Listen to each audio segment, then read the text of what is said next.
Como te darás cuenta, a continuación, para llegar a la Conferencia Internacional de Educación, tuvieron que pasar algunos años.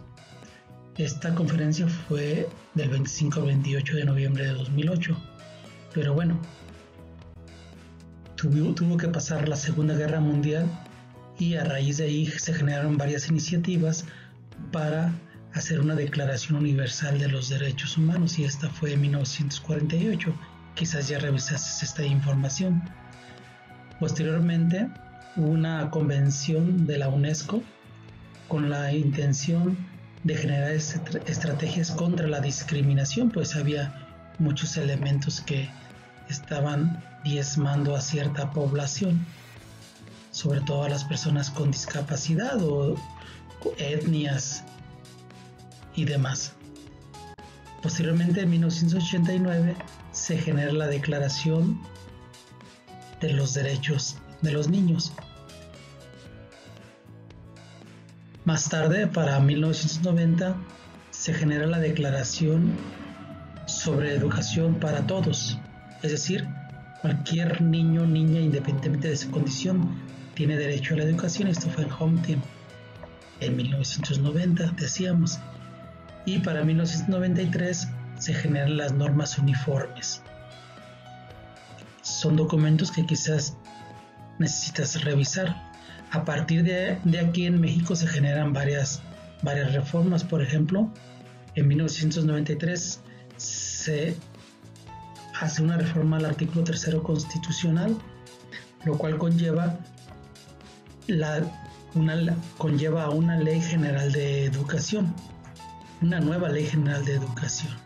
Y obviamente con el respaldo de esto se generan nuevos planes y programas de estudio. Esto fue en 1993 y tiene que ver con todos estos elementos que se generaron a partir de estas convenciones. Esto obviamente de países que pertenecían a la Organización de las Naciones Unidas. Posteriormente, para 1994, se genera la Declaración de Salamanca, y donde emerge el concepto de necesidad educativa especial.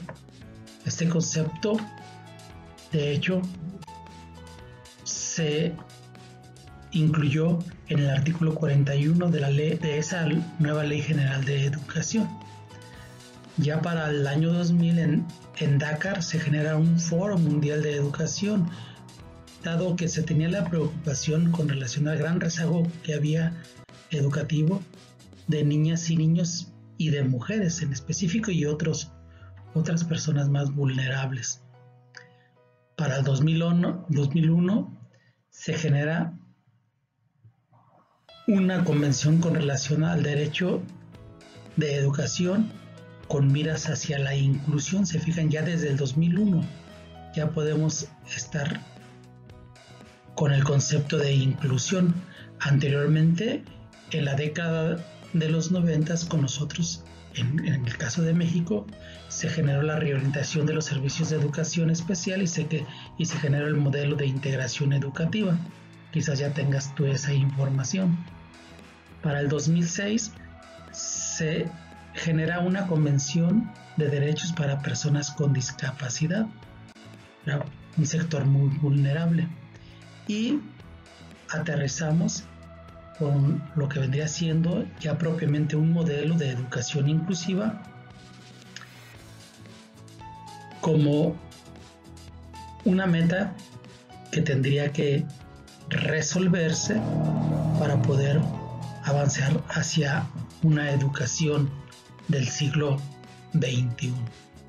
Y bueno, voy a concluir comentando que en la reforma a la Ley General de Educación que sucedió ahora en el 2019, el concepto de necesidad educativa especial desaparece para generarse el concepto, o más bien retomarse el concepto de barreras para el aprendizaje y la participación.